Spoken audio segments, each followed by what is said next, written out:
ঢাকা ৪-এর জুরান এলাকায় আছেন সহকর্মী দীপ্তচন্দ্র পাল, সরাসরি যুক্ত হচ্ছে তার সাথে। দীপ্ত, নির্বাচনের বাকি আর মাত্র ৪ দিন, শেষ সময়ে এসে আসলে প্রার্থীরা কি বলছেন প্রচারণা এবং ভোটারদের প্রতিক্রিয়া কি? তানি, আপনি যেমনটি বলছিলেন যে প্রচারের কিন্তু একদম শেষ প্রান্তে চলে এসেছে। আজকে ৮ই ফেব্রুয়ারি, ১০ ফেব্রুয়ারি রাত ১২টার মধ্যেই কিন্তু এই প্রচারণা শেষ হবে প্রার্থীদের। তো যেহেতু একদমই সময় কম, সেহেতু শেষ সময়ে প্রার্থীরা চষে বেড়াচ্ছেন তাদের যে নির্বাচনী আসন রয়েছে, সেই আসনে বিভিন্ন এলাকায় কিন্তু তারা ঘুরে বেড়াচ্ছেন এবং ভোটারদের দ্বারে দ্বারে যাচ্ছেন, তাদের যে উন্নয়নের ফিরিস্তি সেগুলো কিন্তু দিচ্ছেন। আমি এখন রয়েছি ঢাকা ৪ আসনে। এখানে যিনি জামায়াত প্রার্থী রয়েছেন সৈয়দ জয়নুল আবেদিন, তিনি কিন্তু সকাল থেকেই ভোটারদের কাছে গিয়েছেন এবং এইখানে যে জুরাইর এবং এই যে ধোলাইপাড় আশপাশে যে বাজার এলাকাগুলো রয়েছে সেখানে কিন্তু প্রচার চালাচ্ছেন। আমরা একটু তার সঙ্গে কথা বলার চেষ্টা করি। কয়েকদিন পরে নির্বাচন, আচরণবিধি নিয়ে কোনো অভিযোগ আছে কিনা একটু বলুন। আসসালামু আলাইকুম রহমতুল্লাহ। আচরণবিধি নিয়ে যদি বলি তাহলে আচরণবিধিতে অনেক নিয়মকানুন আছে, বাট এটা আমরা এখানে দেখছি যে আচরণবিধি পুরোপুরি সবাই মেনে চলছে না।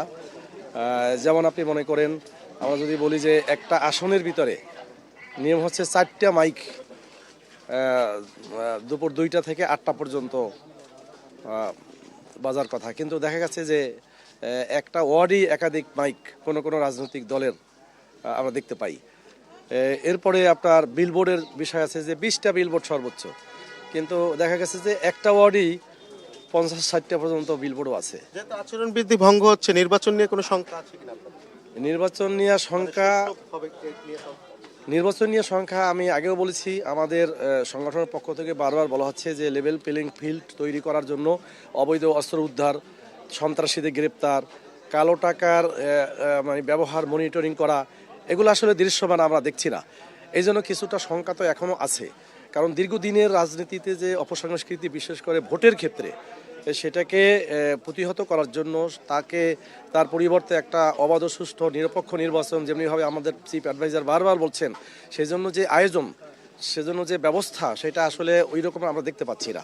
শুনছিলেন তানি, তিনি কিন্তু বলছিলেন যে নির্বাচনী যে পরিবেশ সেটি নিয়ে কিছুটা শঙ্কা কিন্তু তারা প্রকাশ করছেন এবং আরেকটি বিষয় তারা বলছেন যে নির্বাচনী আচরণবিধি অনেক প্রার্থী মানছেন না, এমনটি অভিযোগ করেছে। এবং তার সঙ্গে আমরা কিছুক্ষণ আগে কথা বলেছি, তিনি যেটি জানিয়েছেন যে তিনি যদি নির্বাচিত হতে পারে, তার এলাকায় তিনি যে উন্নয়ন মানে তার যে সমস্যা রয়েছে এই এলাকায়, আমি যদি একটু বলি, গ্যাস যানজট, মাদক এবং সন্ত্রাস সহ এগুলো নির্মূল সহ যে উন্নয়ন প্রয়োজন সেটি কিন্তু তিনি করবেন। এবং ভোটারদের সঙ্গে আমরা কথা বলেছি, তারা কিন্তু বলছেন যে মার্কা কিংবা প্রতীক কিংবা মানুষ দেখে নয়, যিনি সৎ, যিনি তাদের জন্য কাজ করবেন, তাদের সুখে দুঃখে কাজ করবেন, তাদের পাশে থাকবেন, এমন প্রার্থীকে কিন্তু ভোটাররা বেছে নেবেন, এমনটি কিন্তু জানিয়েছে ভোটাররা। তো তানি, এই ছিল আমার কাছে ঢাকা ৪ আসন থেকে নির্বাচনী প্রচারের সবশেষ তথ্য। তানি। দীপ্ত, ধন্যবাদ আপনাকে।